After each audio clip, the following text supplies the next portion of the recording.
안녕하세요. 피탐성 피체교회와 함께하는 성경 공부에 오신 피체 성도님들. 이제 지난 3달 동안 함께 공부했던 다윗 그리고 나 시리즈를 마무리할 시간이 되었습니다. 사실 아직 다윗에 대해서는 할 이야기가 엄청나게 많이 남았지만 요번에는 이쯤에서 마무리를 해보려고 하고요. 다음번에 역사서를 공부할 때 조금 더 구체적으로 다윗의 이야기는 다루어 보려고 합니다. 우리 함께 기도하고 다윗 그리고 나 시리즈 마지막 이야기 함께 공부해 보도록 하겠습니다. 하나님 감사합니다. 새로운 한 주의 생명과 시간을 우리에게 허락해 주시고 또 지난 12주간 우리의 삶을 다윗의 삶에 빗대어 살펴보며 우리가 어떻게 하나님을 기쁘시게 할 수 있을지, 또 우리가 어떻게 하나님의 마음을 아프게 할 수 있을지, 이 다윗이라는 이 지극히 평범하고도 위대한 인물의 어깨 위에서 살펴보게 하시니 감사를 드립니다. 오늘도 하나님의 말씀 속에서 우리의 마음과 생각과 영혼의 생기를 얻게 하여 주시고 살아계신 하나님의 말씀이 우리의 혼과 영과 몸을 찔러 쪼개는 역사가 일어나게 하여 주십시오. 예수님의 이름으로 기도합니다. 아멘. 오늘은 사무엘하 12장 1절에서 7절 상반절까지 함께 공부해 보려고 하는데요. 먼저 12장 1절 말씀부터 한번 제가 읽어보겠습니다.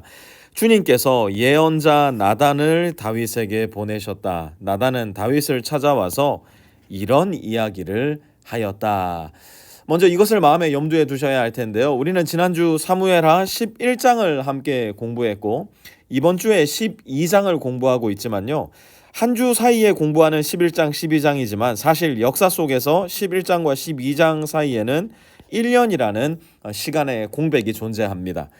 다윗이 밧세바와 간음을 하고 아이가 생기고 그것을 숨기기 위해 거짓말을 하고 심지어 밧세바의 남편 우리아를 살해하기까지 하고 그 모든 시간을 거쳐 지금 12장에 이르게 되었는데요. 지난 1년 동안 아마 다윗은 이 일은 누구에게도 알려지지 않은 가장 비밀스럽고도 은밀한 이야기라 홀로 생각해 왔을 겁니다. 심지어 이제는 자신의 아내가 된 밧세바와도 나누지 않는 이야기. 왜요? 숨겨야 되니까요. 드러나서는 안 되는 이야기니까요.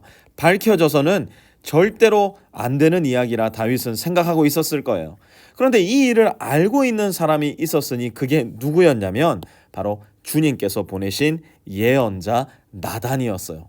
나단은 다윗에게 무슨 말을 할지 철저히 숨긴 채 이야기 하나를 들려주기 시작하는데요. 1절 후반절에서 4절까지 제가 한번 읽어볼게요. 어떤 성읍에 두 사람이 살았습니다. 한 사람은 부유하였고 한 사람은 가난하였습니다. 그 부자에게는 양과 소가 아주 많았습니다. 그러나 그 가난한 사람에게는 사다가 키우는 어린 암양 한 마리밖에는 아무것도 없었습니다. 그는 이 어린 양을 자기 집에서 길렀습니다. 그래서 그 어린 양은 그의 아이들과 함께 자라났습니다. 어린 양은 주인이 먹는 음식을 함께 먹고 주인의 잔에 있는 것을 함께 마시고 주인의 품에 안겨서 함께 잤습니다. 이렇게 그 양은 주인의 딸과 같았습니다. 그런데 그 부자에게 나그네 한 사람이 찾아왔습니다. 그 부자는 자기를 찾아온 손님을 대접하는데 자기의 양떼나 소떼에서는 한 마리도 잡기가 아까웠습니다. 그래서 그는 그 가난한 사람의 어린 암양을 빼앗아다가 자기를 찾아온 사람에게 대접하였습니다. 예언자 나단이 왕 다윗에게 지금 이 이야기를 한 이유는 무엇일까요? 신정국가 이스라엘에서 예언자 그리고 왕은 단순히 종교적인 그리고 정치적인 역할만 감당했어야 했을 뿐 아니라 사법적인 역할도 감당해야 했습니다. 쉽게 이야기해서 누가 잘못했냐, 누가 잘했냐 판결을 내리는 역할이 예언자와 왕에게 있었던 겁니다. 나단이 이런 사법적인 결단이 필요한 이야기를 꺼냈을 때 다윗은 평소처럼 누군가를 심판하고 결판할 문제를 듣고 있다 생각했을 겁니다. 더군다나 지금 이야기가 어떤 이야기입니까? 어린 암양 한 마리를 부자가 빼앗아간 이런 이야기는 어린 시절 목동의 삶을 살았던 다윗에게 있어서 마음 깊은 곳에서부터 말로 다 할 수 없는 연민을 느끼게 할 만한 이야기였을 거예요. 아니 여기 보세요.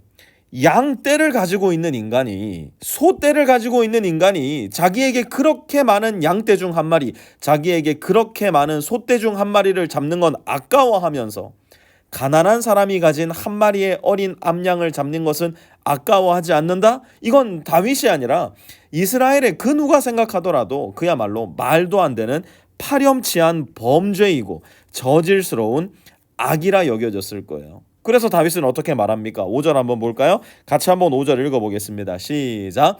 다윗은 그 부자가 못마땅하여 몹시 붕괴하면서 나단에게 말하였다. 주님께서 확실히 살아계심을 두고서 맹세하지만 그런 일을 한 사람은 죽어야 마땅합니다. 또 그가 그런 일을 하면서도 불쌍히 여기는 마음이 전혀 없었으니 그는 마땅히 그 어린 암양을 4배로 갚아 주어야 합니다. 다윗은 원고와 피고가 누굽니까? 물어볼 것도 없이 즉각적인 판결을 내립니다. 그가 내린 심판, 그가 내린 판결의 내용은 크게 2가지입니다. 첫째, 그런 일을 한 사람은 어떻게 해야 된다고요? 죽어야 마땅합니다. 첫 번째 심판이 뭐였습니까? 사형이었어요. 둘째, 그는 마땅히 이 어린 암양을 4배로 갚아 주어야 합니다. 다윗의 2번째 판결은 4배의 갚음, 곧 하나님의 엄격한 율법의 잣대에 맞는 판결이었어요. 그런데 이 첫 번째 판결은 지극히 감정적이고 자의적인 판결이었습니다. 가난한 사람의 양을 훔쳤다고 해서 사형을 당하는 법은 이스라엘에 사실 존재하지 않는 법이었어요. 그럼에도 불구하고 다윗은 절대로 이런 일이 나의 나라에서는 없어야 한다며 정의롭고 공의로운 판결을 내렸다. 아마 스스로 생각하며 뿌듯해했을지도 몰라요. 그런데 다윗의 이 판결을 끝까지 묵묵히 다 들은 나단은 이제 다윗에게 이렇게 말합니다. 7절 한번 같이 읽어볼까요? 나단이 다윗에게 말하였다. 임금님이 바로 그 사람입니다. 누가 바로 그 사람이라고요? 임금님이 바로 그 사람입니다. 여러분, 이 상황을 한번 머릿속에 영상으로 떠올려 보세요. 높은 왕자에 앉아 예언자 나단으로부터 한 이야기를 들은 왕의 얼굴이 울그락불그락해지더니 도대체 내 나라에 어떻게 그런 불의한 사람이 살 수 있단 말인가? 그를 당장에 끌어내어 사형, 죽이라 판결했는데 선지자 나단이 그 왕의 2눈을 똑바로 바라보며 왕이 바로 그 사람입니다. 왕이 바로 사형을 당하셔야 합니다. 그 말을 들은 순간 다윗의 표정이 어떻게 바뀌었을까요? 그 말을 들은 순간 다윗의 마음에는 어떤 생각이 떠올랐을까요? 완벽하게 숨겨왔다 생각했는데, 그 누구에게도 드러나지 않고 밝혀지지 않았다 생각했는데, 이건 평생 나만 알고 있는 일이라 굳게 믿어왔는데, 누군가 내가 지난 여름에 한 일을 알고 있음을 알게 된다면 여러분 마음은 어떠실 것 같으셔요? 사랑하는 빛의 성도 여러분, remember, 기억하셔야 됩니다. 마음에 굳게 새기셔야 됩니다. 지난주 본문의 마지막 절 말씀 11장 27절 말씀인데요. 다시 한번 같이 읽어봤으면 좋겠어요. 한번 여기서부터 읽어보겠습니다. 그러나 주님께서 보시기에 다윗이 한 이번 일은 아주 악하였다. 주님께서 어떻게 하시기에요? 주님께서 보시기에 아무도 보지 못했다 생각했지만, 아무도 듣지 못했다 생각했지만, 아무도 알지 못한다 생각했지만 우리의 주님께서는 모두 다 보시고 모두 다 들으셨고 모두 다 알고 계셨어요. 하나님 앞에서 숨길 수 있는 나의 죄는 단 하나도 존재하지 않습니다. 주님께서 보지 못하시는 내 삶의 히든카드, 그런 거는 이 세상에 존재하지 않아요. 주님께서 알지 못하시는 내 마음의 깊은 곳에 작은 점 하나도 찍을 수 없음을 우리는 기억해야 됩니다. 그러므로 내 삶의 모든 순간, 내 삶의 모든 영역에 있어 우리는 주님의 눈을 의식하며 살아야 돼요.